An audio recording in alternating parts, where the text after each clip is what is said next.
Operation সিঁদুরের মাধ্যমে ভারতীয় সেনার প্রত্যাঘাত, আর তাতেই অনিশ্চয়তার মেঘ আরো ঘনালো রিসরার বিএসএফ জওয়ানের পরিবারে। উদ্বেগ আর উৎকণ্ঠা আরো বাড়ছে তাদের। বিএসএফ জওয়ান পূর্ণম কুমার সাউ পাকিস্তানি রেঞ্জার্সের হাতে গত 15 দিন ধরে বন্দী রয়েছেন। পাল্টা এক পাক রেঞ্জার্সকে জালে তুলেছে বিএসএফ। তারপরই পূর্ণমের মুক্তির ব্যাপারে আশার আলো দেখেছিল পরিবার। কিন্তু গতকাল রাতে ভারতীয় সেনা পাকিস্তান ও পাক অধিকৃত কাশ্মীরে জঙ্গি শিবিরগুলোতে অপারেশন চালানোয় অনিশ্চয়তার অন্ধকারে ডুবে গেল বিএসএফ জওয়ানের পরিবার। পূর্ণমের স্ত্রী রজনী অন্তঃসত্ত্বা। স্বামীর চিন্তায় চোখের জলে তার দাবি, এখন আর আশার আলো দেখছি না। যুদ্ধ বেঁধে গেছে, এখন পাকিস্তান আর হয়তো স্বামীকে ছাড়বে না। রজনী নিজে গিয়ে বিএসএফ হেডকোয়ার্টারে সিওর সঙ্গে কথা বলে এসেছেন। তারপর 8 দিন কেটে গেছে। এবার চাইছেন মুখ্যমন্ত্রী মমতা বন্দ্যোপাধ্যায়ের সঙ্গে দেখা করে তার অসহায় অবস্থার কথা তুলে ধরতে। মঙ্গলবার তৃণমূল বিধায়ক বিবেক গুপ্তা এসেছিলেন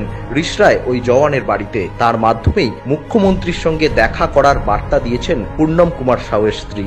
দেখুন, 2 দিন আগে যে নিউজটা পেলাম কি পাকিস্তান থেকে যে রেঞ্জার ধরা গেছে, কিছু একটা উম্মিদ ছিল কি হ্যাঁ এখন হয়তো এক্সচেঞ্জ করবে, ওরা বলবে কি হ্যাঁ গিভ এন্ড টেক করে আপনি মেরা জওয়ান কো দিজিয়ে मैं। কিন্তু কালকে যে জিনিসটা হয়েছে একদম মানে কিছু বলারই মতো নেই কি হবে না হবে।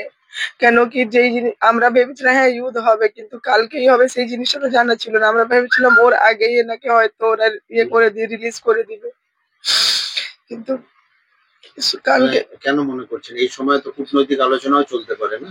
ওইটাই আপনি ভাবুন, ও তো ইন্ডিয়াতে নেই, পাকিস্তানে আছে, আর ওর দেশে এত বড় যুদ্ধ হচ্ছে, ওর তো কন্টিনিউ। তো ওরা আমার এখন পজিটিভ কিছু আমি দেখতে পাচ্ছি না কি হবে না হবে। এখন আরো ভয় লাগছে কি আরো বেশি দিন হয়তো টানতে পারে, কেন কি এটা তো এখন কন্টিনিউ চলবে। হ্যাঁ, সিও সাহেবকেও ফোন করলাম, উনি বলছেন কাম চল রা, ঘরে বসে শুধু ফোনই করতে পারবো, আর তো কোথাও যেতেও পারছি না, কাউকে কিছু বলতেও পারছি না। ভয় তো হচ্ছে। দেখুন কালকে যে জিনিসটা হয়েছে সকালের নিউজটা আমি জানতে পেলাম, তারপর থেকে আমি পজিটিভ কিছু কোথাও না শুনতে পাচ্ছি না দেখতে পাচ্ছি। সবাই একটাই কথা বলছে এত বড় যুদ্ধ হয়ে গেল, চান্স কম আছে, সবাই এটাই বলছে। সবার কথাগুলো শুনে একটু ভয় লাগছে। দেখুন সবাই তো ওইদিকে আসে, হ্যাঁ ওইদিকে চলে গেছে, কেন কি আমি ভেবেছিলাম ওর আগে ওনাকে হয়তো রিলিজ করে দিবে, কিন্তু কালকে এই জিনিসটা হয়ে গেছে। এখন কার কাছে কথা বলবো কি বলবো কিছু বুঝতে পারছি না। সিএ সাহেবকে সোমবার ফোন করেছিলাম, ওনারাও আমার নাম্বার নিয়ে রেখেছিল, হ্যাঁ জানানো হবে। একবারও কেউ ফোন করেনি আমাকে। এই আজকে বুধবার, আজকে 8 দিন হয়ে গেল। আমি বুধবার আগে বুধবারকে আমি সিও সাহেব দেখা করেছিলাম, আজকে 8 দিন হয়ে গেল, কোনো খবর নেই, কোনো ফোন নেই, কিছু না। কি ভরসা করবো, দেশে যা সিচুয়েশন আছে এখন কারো উপর ভরসা করতে পারছি না। আর কি, আর ওনার ছাড়া আর কেউ নেই। হ্যাঁ, আমরা রাজেশ্বরী মন্দির গেছিলাম, কোন্নগর। ওইখানকার পুরোহিত বলেন টেনশন নিন না, 2-3 दिन में वहां जाएगा। পুজো দিলাম, ওনার নামে পুজো দিয়ে এসেছি, এটাই বললাম ভালো করে চলে আসো। সবাই একটা কথা বলছে সেভ। আরে আমি ভাবি সেভ আছে, ঠিক আছে, কিন্তু আমার ইন্ডিয়াতে তো নেই সেই মানুষটা। ওনারা বলছেন ম্যাডাম মমতা দিদি আছেন যে সিএম আমাদের স্টেটের, ওনার সাথে অ্যাপয়েন্টমেন্ট রাখবেন, ওনারা একটা মিটিং দিবেন আমাকে।